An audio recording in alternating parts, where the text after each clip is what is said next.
오늘 하나님께서 우리에게 주신 말씀은 사도행전 9장 10절에서 19절까지의 말씀입니다. 신약성경 201쪽 사도행전 9장 10절에서 19절까지의 말씀을 저와 여러분이 한 절씩 교독하도록 하겠습니다.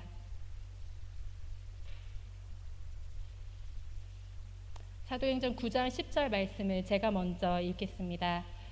그때 다메섹에 아나니아라 하는 제자가 있더니 주께서 환상 중에 불러 이르시되 아나니아야 하시거늘 대답하되 주여 내가 여기 있나이다 하니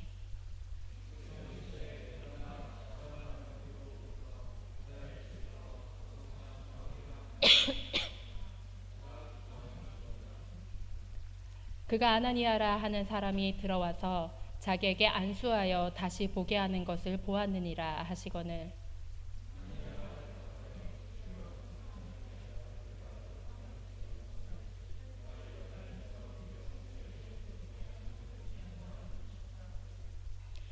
여기서도 주의 이름을 부르는 모든 사람을 결박할 권한을 대제사장들에게서 받았나이다 하거늘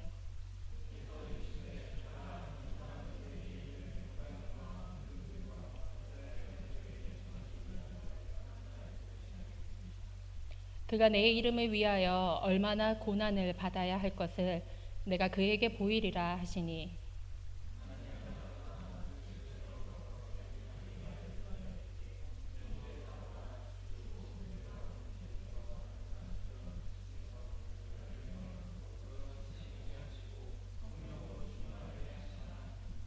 즉시 사울의 눈에서 비늘 같은 것이 벗어져 다시 보게 된지라 일어나 세례를 받고 먹음에 강건하여지니라.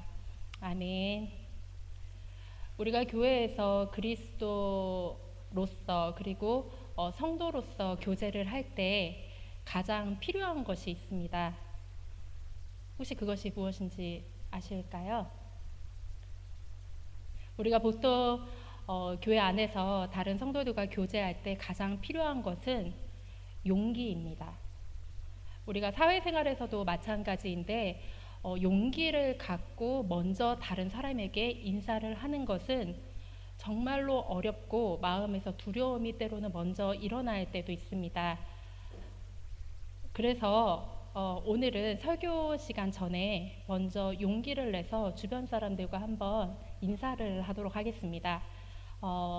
오늘은 내 양옆에 있는 사람 말고 지금부터 내 자리에서 가장 나와 멀리 있는 사람을 눈짓으로 한번 좀 쳐다보시면 좋을 것 같습니다. 자, 준비되셨죠? 예, 자신에게 가장 멀리 있는 사람들과 눈짓을 하면 좋고 일어나서 인사하면 더 좋습니다. 예, 얼굴을 보면서 한 주간 잘 지내셨나요? 한 주간 평안하셨나요? 오늘 보니 유난히 잘생기셨습니다. 오늘 보니 유난히 아름다우십니다. 한번 인사를 해보도록 하겠습니다. 소개 없는 말 못하는 거 아는데 그래도 한번 인사를 해보면 좋을 것 같아요. 네, 매주 연습을 해보면 조금씩 좋아질 겁니다. 그리스도인들에게는 나를 둘러싸고 있는 모든 환경들이 사실 하나님을 바라볼 수 있고 하나님을 상상할 수 있고 하나님을 느낄 수 있는 모든 통로들이 됩니다. 저에게도 마찬가지입니다. 제가 예수님을 나의 구주라 고백을 하고 그리스도를 제가 인격적으로 만나게 된 이후부터 내 주위를 둘러싸고 있는 모든 환경들이 그리고 내가 만나는 모든 사람들과 모든 경험들이 하나님을 상상하게 할 수 있는 모든 통로가 되었었습니다. 사실 우리 영주교회는 이러한 묵상을 하기에 최적의 장소에 위치해 있습니다. 동의하십니까? 네. 네. 우리 교회를 오기 위해 버스나 자가용이나 아니면은 걸어서 도보로 올 때 보면요. 숭대입구 지하철역부터 그리고 용산고까지의 그 긴 길이 있습니다. 그런데 그 길은 제가 생각을 했을 때 신앙의 묵상을 하기에 굉장히 좋은 장소입니다. 지금은 계절이 변했지만 얼마 전까지만 하더라도 그 길이 은행나무 노란색 단풍잎으로 물들었던 것을 제가 기억을 합니다. 제가 보통 교회를 출근할 때마다 매일 그 길을 걷거나 아니면 차를 타고 오는데 올 때마다 항상 생각을 합니다. 이렇게 아름다운 은행나무 잎으로 뒤덮인 길을 걸으면서 내가 예수 그리스도와 동행하는 삶이 이렇게 행복했구나. 예수님과 동행을 하는 것이 이렇게 아름다운 길을 걷는 것과 같은 의미구나 라는 묵상을 자주 하였습니다. 우리가 꽃이 만발할 때 보통 꽃이 흐드러지게 피다라고 말을 하지요. 근데 저는 가을 단풍잎을 보면서도 그 생각을 합니다. 단풍이 색이 물들면서 너무 아름답기 때문에 단풍이 이렇게 흐드러지게 피었구나라고 표현을 마음속으로 할 때가 있습니다. 양갈래로 그렇게 샛노랗게 물든 단풍나무를 볼 때마다 예수와 동행하는 삶, 그 길을 걸어서 그 길의 끝에 우리 교회가 있다는 것이 참 행복할 때가 많습니다. 그런데 그 길이 사실은 우리 인생길과도 비슷한 것 같습니다. 주위의 아름다움을 감탄하면서 하루는 제가 이렇게 그 길을 쭉 걸어가고 있는데 그 길의 끝에 서서 가슴이 콱 막히고 답답했던 적이 있습니다. 그 이유가 무엇이냐면은 그 길의 끝에 사거리에 가면은 용산고등학교가 있습니다. 그리고 그 길에 보면은 용산고 현수막이 이따금씩 걸려 있을 때가 있습니다. 제가 지난번 설교 말씀 시간에도 이야기를 했었는데 그 현수막을 보면은 인생이 결국에 이렇게 되는구나 라고 느낍니다. 몇 주 전에 이런 현수막이 걸려 있었습니다. 땡땡 기업 인적성 검사, 그리고 땡땡 공무원 고시, 그리고 오늘 들은 바로는 그곳에서 땡땡 영어 시험을 보았다는 소식도 들었습니다. 제가 시험을 보는 것도 아닌데 제가 이 나이가 됐기 때문에 시험을 볼 일도 없는데 그 현수막만 보면은 제 가슴이 정말로 콱 막혀서 답답함을 많이 느끼곤 합니다. 왜냐하면은 인생길에는 사실 예기치 않은 시험이나 고통이나 고난이 항상 도사리고 있기 때문입니다. 때로는 제가 뜻하지도 않았는데 또는 상대방이 뜻하지도 않았는데 너무나 황당하고 어리둥절한 일을 겪을 때도 있기 때문입니다. 그래서 요즘은 그 현수막을 볼 때마다 가끔씩 이런 기도를 합니다. 하나님, 우리 청년들이 분명히 인생길에 굽이굽이를 걸어갈 때 하나님께 내몰린다고 좌절할 수도 있는데 되도록이면 그 좌절을 면하게 해주세요. 하나님, 우리 청년들이 이렇게 꽃밭인 줄 알았던 그 인생길에서 인생이 휘몰아쳐서 고통을 겪게 될 수도 있고 주위에 납작하게 눌려서 숨도 못 쉴 때가 있을 텐데 이 모든 상황 안에 하나님이 뜻이 있다는 것을 마지막에는 깨닫게 해주시옵소서. 이런 기도를 가끔씩 합니다. 우리가 인생길을 걸어가다가 죽을 때까지, 그러니까 죽기 전까지 분명히 충격적인 일을 몇 번씩은 겪게 됩니다. 그리고 때로는 하나님을 위해서 내 인생을 걸었다고 생각을 했는데 전혀 다른 방법으로 하나님이 나를 꺾으실 때가 있습니다. 그럴 때는 이런 생각을 합니다. 하나님이 왜 나를 자꾸 내몰아치실까? 하나님이 내가 이렇게까지 열심히 하나님 섬기고 하나님 사랑하고 하나님 자녀인 걸 아는데도 왜 나를 자꾸 미워하는 듯한 경험을 하게 해주시고 고통 가운데 나를 있게 하시나? 이런 생각이 저나 여러분이나 이따금씩 들 때가 있는데 오늘 우리가 함께 읽은 말씀 속에서 그러한 것들을 함께 묵상하며 좋을 것 같은 인물이 있어서 오늘 하나님의 말씀을 통해서 우리가 이러한 우리 인생의 문제를 생각해 보면 좋을 것 같습니다. 오늘 본문의 말씀은 참으로 유명한 인물의 일화입니다. 바로 사도 바울입니다. 우리가 기독교인이라면 누구나 다 알고 있고 기독교인이 아닐지라도 사도 바울이라는 사람에 대해서는 역사를 좋아한다면 한 번쯤은 아마 들어보셨을 겁니다. 원래는 사도 바울은 예수 믿는 사람들을 잡아 죽이는 흉악범이었으나 예수님의 음성을 들은 후 진정한 그리스도인이 되어 복음을 전한 위대한 사도, 이것이 우리가 알고 있는 바울에 대한 이야기입니다. 그런데 사실 바울이 예수님을 죽기까지 따르는 사람이 될 때에는 그 사건이 전혀 단편적이거나 감흥이 없는 이야기가 아닙니다. 사도행전 9장은 성경에 기록된 하나님의 사람들 중 가장 충격적으로 예수님을 만난 사람의 이야기입니다. 사도 바울은 아무런 이유 없이 사실 사람을 잡아 죽이는 살인마가 아니었습니다. 사도행전 22장 3절 말씀을 우리 다 함께 읽도록 하겠습니다. 나는 유대인으로 길리기아 다소에서 났고 이 성에서 자라 가말리엘의 문화에서 우리 조상들의 율법에 엄한 교훈을 받았고 오늘 너희 모든 사람처럼 하나님에 대하여 열심히 있는 자라.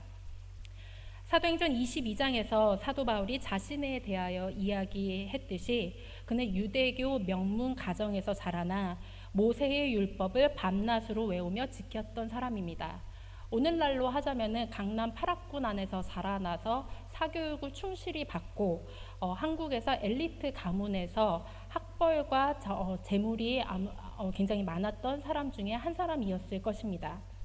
그는 모세오경, 즉 창세기, 출애굽기, 레위기, 민수기, 신명기 이 5권의 책을 눈 감고도 외울 수 있는 사람이었고 하나님을 위해 자신의 신념과 신앙을 목숨과 같이 지킬 수 있었던 사람입니다. 그 당시 유대교 사람들이 그러했듯이 자신을 하나님의 백성, 즉 선민이라고 믿었기 때문에 내가 다른 사람들보다 조금 특별하다, 내가 다른 나라 사람보다 조금 더 위대한 사람이다 라는 그 특유의 선민의식을 가졌던 사람이기도 합니다. 그렇기에 갑자기 사울의 삶에 끼어들었던 33살의 아주 젊은 청년, 그것도 아주 가난한 마을에 나사렛 예수가 등장했을 때 사도 바울은 당연히 그 사람을 받아들이지를 못했습니다. 왜냐하면은 하나님을 잘 믿고 하나님의 말씀을 줄줄줄 눈 감고도 외웠을 사울에게는 예수라는 사람이 도저히 하나님의 아들이고 하나님의 말씀을 선포했다는 것이 정말로 어처구니가 없었던 일이었을 것입니다. 그렇기 때문에 당연히 예수라는 사람이 이단으로 보였고 하나님 나라를 이 땅에 확장시키기 위해서는 예수와 함께 예수를 따르는 사람들이 반드시 없어져야 했습니다. 그것이 사도 바울의 하나님에 대한 사랑 고백이었습니다. 그래서 그는 어느 날 결단을 하였습니다. 하나님의 이름과 자신의 신앙과 신념 그리고 자신의 가문의 명예를 위해서 인생을 바쳐야겠다. 내 인생 끝까지 예수 믿는 사람들을 따라다녀서 그 사람들을 다 죽이겠다라고 결심을 합니다. 그래서 사도행전 9장 1절에서 2절에는 이러한 상황 설명이 있습니다. 사울이 주의 제자들에 대하여 여전히 위협과 살기가 동등하여 제사장에게 가서 다메섹 여러 회당에 가져갈 공문을 청하니 이는 만일 그 도를 따르는 사람을 만나면 남녀를 막론하고 결박하여 예루살렘으로 잡아오려 함이라. 다메섹은 시리아의 수도였습니다. 다시 말하자면은 이스라엘 아래에 있는 예루살렘 있지 않습니까? 예루살렘에서 다메섹으로 가려면은 아주 고된 여행의 여정을 거쳐야 도착할 수 있는 도시였습니다. 같은 나라에 있는 도시도 아니었고 국경 하나를 넘어야 도착할 수 있는 도시였습니다. 사도 바울이 얼마나 가슴에 사무치도록 예수를 싫어했는가, 사도 바울이 얼마나 하나님을 사랑했기에 자기의 눈에는 예수라 보이는 저 이단자를 처단하고 싶었을까 하면은 자신의 나라를 넘어서 사도 바울은 예수 믿는 사람들을 잡아와서 고문을 하고 죽이려고 마음을 먹었습니다. 예루살렘에서 받은 명단을 가차없이 그대로 첫 번째 사람부터 마지막 사람까지 잡아서 죽이고 싶은 것이 사도 바울이 받은 사명이었을 것입니다.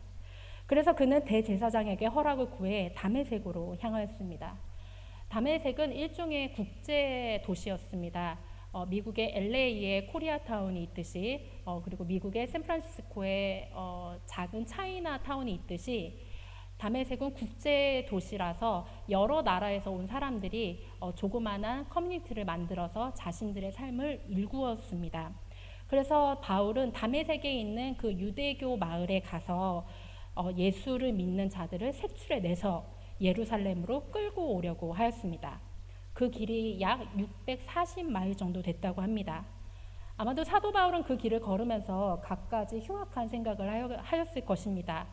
어떻게 잡을까? 어떻게 고문을 해야 이 사람들이 예수가 아니라 하나님만이 참 신이구나 라고 고백을 할까? 어떻게 해야 저 사람들의 후회를 볼 수 있고 눈물을 볼 수 있을까? 그리고 그 눈물을 보며 뿌듯해하는 자신을 상상했을 것입니다. 그리고 아마도 생각했을 것입니다. 예수 믿는 사람을 잡아야 내가 하나님께 영광을 돌릴 수 있겠지.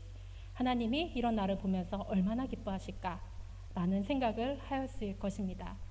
이러한 생각을 하면서 다메섹을 가는 길에 사도 바울은 자신의 인생에서 전혀 생각도 하지 못하고 예기치 못한 일을 겪게 됩니다.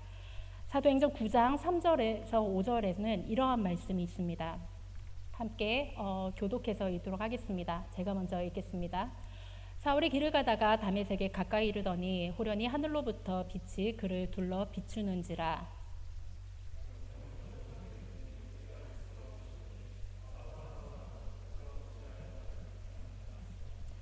대답하되 주여 누구시니까? 이르시되 나는 내가 박해하는 예수라. 사도 바울은 갑자기 자기에게 다가온 빛을 보고 말 한마디 못하고 거꾸러졌습니다. 그리고 그는 거기서 주님을 만났습니다. 주님이 말씀하셨습니다.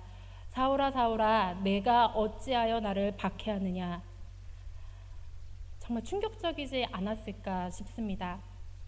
사도 바울 인생에 한평생 사랑했던 사람은 없었습니다. 적어도 성경에는 사도 바울이 일평생 사랑했던 여인이 기록되지 않고 일평생 사랑했던 나의 하나님이 기록되어 있습니다. 그런데 그 하나님께 내 모든 것을 걸었는데 그 하나님이 사실은 삼위일체이신 예수였다는 것입니다. 그러니까 자기가 믿고 자기가 사랑했기 때문에 사람을 죽이려고까지 마음먹은 사도 바울에게 하나님이 왜 네가 나를 박해하느냐 라고 꾸짖으셨을 때 사도 바울은 그야말로 충격적이었을 것입니다. 이렇게 예수님의 목소리를 들은 후에 사도 바울은 자기가 붙들고 있던 신념과 신앙과 고집과 분노가 한순간에 다 꺾여버렸습니다. 그렇게 미워했던 예수가 자기가 일평생 따라 사랑했던 하나님이셨다니 라는 마음으로 후회했을 것입니다. 사도행전 9장 9절에 보면은 사도 바울은 사흘 동안 보지도 못하고 먹지도 못하고 마시지도 못하고 기록이 되어 있습니다. 아마 그가 한순간 안 보였을 때 그 두려움보다는 그가 지금까지 자기가 살아왔던 인생이 가짜였다는 것에 더 충격을 받았을 것 같습니다. 오늘 아침에도 담임 목사님께서 말씀을 하셨습니다. 어떤 일화를 말씀을 하셨는데 어떤 책에 이러한 내용이 있다고 하셨습니다. 어떤 주교가 한평생을 기도하면서 하나님 내가 하나님 음성을 한 번이라도 듣게 해주십시오 라고 매일매일 기도를 했다고 합니다. 그런데 어느 날 그 주교의 기도에 감동을 받으신 하나님이 그래 내가 여기 있다 라고 응답을 하셨는데 그 주교가 너무나 깜짝 놀라 심장마비로 그 자리에서 즉사를 하였다고 합니다. 물론 이것은 이야기이나 우리가 생각을 꼭 해봐야 될 부분일 것입니다. 내가 지금 하나님을 위해서 매일 살아가고 예수 그리스도와 예수 그리스도의 십자가를 위해서 그 십자가 한번 붙들고 싶어서 매일 기도하고 말씀 듣고 이 시간 나와서 예배를 드리는데 정작 우리가 그 하나님의 목소리를 듣게 된다면 내 삶이 어떻게 될까? 나는 정말 충격을 받지 않을까? 이러한 여러 가지 생각을 해보게 됩니다. 사도 바울이 사실 그러했습니다. 살아있는 신의 목소리를 들은 사도 바울은 충격을 먹었고 그 신이 하필이면 자기가 증오했다는 예수였다는 것에 그는 아마 사흘 동안 먹지도 못하고 마시지도 못하고 괴로워했을 것입니다. 그리고 아마도 무서워했을 것입니다. 이해하지 못하는 방법으로 이해되지 않는 시간에 찾아오신 하나님을 사도 바울은 무서워했을 것입니다. 그런데 그러한 방법으로 오신 하나님을 만났을 때 사도 바울은 그 자리에서 회심을 했습니다. 영어로는 컨버트라고 합니다. 이 컨버트라는 영어 원어를 찾아보면은 가다가 돌아섰다라는 뜻입니다. 우리가 보통 기독교에서 말하는 회심은 뭐 타종교에서 말하는 중생이나 그리고 우리가 알고 있는 회개와는 조금 다릅니다.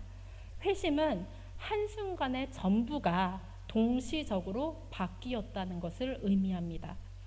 급변하는 체험을 회심이라고 하고 마음의 변화와 외적으로 보이는 변화가 동시에 나타나는 실제적 변화, 인격적 변화를 뜻합니다. 그렇기 때문에 성경에서는 사도 바울의 이야기, 즉 사도행전 9장을 기록하였을 때 세 가지 단어를 사용한 것을 우리가 주의 깊게 보아야 됩니다. 10절에 제자라는 단어가 쓰여 있고 13절에 성도라는 단어가 쓰여져 있고 17절에 형제라는 단어가 쓰여져 있습니다. 이 단어는 바울과 아나니아가 만났을 때 상황을 묘사하는 단어인데 제자라는 단어는 헬라어로 배운다라는 원어의 뜻을 가지고 있습니다. 성도는 이러한 뜻입니다. 한쪽의 결별을 선언하고 다른 한쪽과 교제한다. 형제라는 뜻은 무엇일까요? 원어에서 보면은 신앙으로 일치된 사람, 한 몸으로 된 사람, 그리고 마태복음에 나와 있듯이 형제 자매를 위해 목숨을 버리는 사람을 뜻합니다. 예수께서 음성을 들려주셨을 때 사도 바울은 고꾸러졌고 충격을 받았고 그 자리에서 회심을 했습니다. 그리고 나서 예수 안에서만 겪을 수 있는 경험, 예수 안에서만 우리가 느낄 수 있는 제자됨, 성도됨, 형제됨을 그는 그 인생에서 지금까지 과거의 일을 잊어버리고 예수 그리스도의 제자와 성도와 형제로서 다시 거듭나게 되었습니다. 사도 바울에게 나타나셔서 내가 예수다 가르쳐 주신 것에서 예수님은 끝내지 않으셨습니다. 10절에서 19절까지의 말씀을 보면은 자신의 뜻을 가지고 굴복시키고 십자가 앞에 무릎을 꿇린 예수님께서 환상 중에 아나니아에게 나타나서 사울을 만날 것을 명령하셨습니다. 아나니아는 사실 너무나 깜짝 놀라서 안 가겠다고 했습니다. 왜냐하면은 아마도 여러 성서학자들이 추측을 할 때 다메섹으로 갈 때 사울의 손에는 예수 따르는 사람의 명단이 손에 쥐어져 있었는데 그 사람의 명단 1순위 또는 2순위에 아마도 아나니아가 기록되어 있었을 것이다 라고 추측을 합니다. 왜냐하면 아나니아는 성경 여러 곳에서 다메섹에서 예수를 따르는 신실한 제자, 예수를 위해서 모든 것을 바치고 있는 사람이다 라고 묘사가 되어 있었기 때문입니다. 그렇기 때문에 사도 바울이 다메섹으로 가면은 아나니아는 분명히 체포가 되었을 것이고 이미 아나니아는 사울이 자신을 잡으러 오고 있다라는 것을 들었을 것입니다. 그런데도 예수께서 이렇게 말씀하십니다. 이 사람은 나를 위해 택한 나의 그릇이다. 우리가 인생길을 걸어가다가 꽃밭길을 걸을 때도 있고 단풍길을 걸을 때도 분명히 있을 것입니다. 그런데 그 어느 순간 모든 것이 나와 내가 믿는 하나님을 위해서 걸었던 길이라고 생각이 될 때 하나님은 예기치 않은 곳에서 나를 꺾으실 수도 있고 나의 응답에 대답하지 않으실 수도 있고 그리고 내가 믿었던 모든 신앙 방식을 뒤집어 엎으셔서 나를 새로운 길로 이끄실 수도 있습니다. 주님은 무르익을 때까지 사실 기다리는 분이십니다. 사도 바울의 연약한 부분을 아셨던 예수님께서 이러한 방식으로 사도 바울을 이끄셨듯이 우리의 연약한 체질을 아시고 기다리시고 예기치 않은 방법으로 우리를 만나기를 원하실 것입니다. 이렇게 예수를 만난 사도 바울은 변화였습니다. 성경에 기록된 바를 따르면은 3번의 전도 여행을 다녔고 2만 킬로를 걸어서 사람들을 하나님께로 예수 그리스도에게로 데리고 갔다라는 기록이 있습니다. 로마 제국의 주요 도시, 아프리카를 제외한 모든 도시를 돌아다니면서 하나님을 위해서 자신의 목숨을 바쳤고 성경의 27권 중에서 약 13편의 서신서를 기록된 아주 위대한 하나님의 예수 그리스도의 제자와 사도라는 기록이 있습니다. 고린도 후서 11장 23절에서 25절에는 이러한 이야기가 있습니다.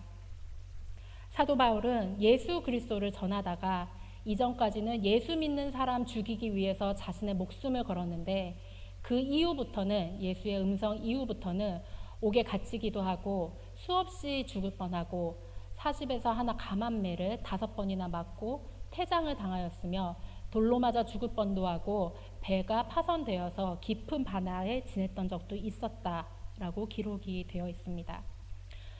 바울의 사상은 기독교 역사상 미친 영향이 매우 커서 어떤 사람은 이렇게 표현을 합니다. 예수가 없었다면 바울도 없었겠지만 바울이 없었으면 기독교도 없었을 것이다 라고 평합니다. 사도 바울의 인생은 이렇게 다이나믹하고 굴곡도 많았습니다. 그런데 분명한 것은 그가 알고 있는 하나님이 예수라는 것을 안 즉시 그의 인생은 변화였고 하나님은 그에게 더 큰 꿈을 보여주셨습니다. 그래서 사도 바울은 마지막 자신의 인생길의 마지막을 달려갈 때까지 예수 그리스도를 위해서 자신의 모든 것을 바쳤던 것을 알 수가 있습니다. 우리가 사도 바울의 마지막을 잠시 영상으로 보도록 하겠습니다. 사랑하는 영주교회 청년 여러분, 만약에 예수님이 당신을 막다른 길로 내모는 것 같은 생각이 들 때, 그리고 내가 전혀 알지 못하는 방식으로 예수 그리스도가 나를 이끄는 것이 아닌가 염려될 때 걱정하지 않으셔도 됩니다. 그것은 예수님이 여러분을 포기한다는 의미가 아닙니다.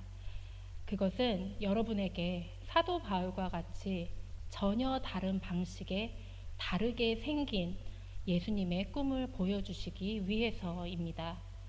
사도 바울이 예수 그리스도의 음성을 듣고 자신의 인생이 하나님께 내몰린 것이 아니라 하나님이 더 큰 꿈을 보여주시고 그 꿈을 이루기 위해 나와 함께 하신다는 것을 알았을 때 예수의 십자가가 사도 바울의 삶에 심겨졌고 그 십자가를 위해서 선한 싸움을 잘 싸웠고 마지막에는 잘했다, 사랑하는 내 종아 수고했다, 그를 기다리는 예수 그리스도를 만났습니다. 사랑하는 영주교회 청년 여러분께서 사도 바울과 같은 믿음을 회복하시길 바랍니다. 하나님이 살아계시고 예수 그리스도가 살아계시기 때문에 우리의 삶은 벼랑 끝으로 몰려지는 것이 아니라 그 끝에서 날아갈 수 있는 힘을 얻으실 수 있을 것입니다. 이번 한 주 십자가 앞에서 진실했던 사도 바울과 같이 여러분들이 예수 그리스도와 함께 영원히 함께 할 수 있는 그 본향을 바라볼 수 있는 한 주간이 되시길 간절히 축원합니다.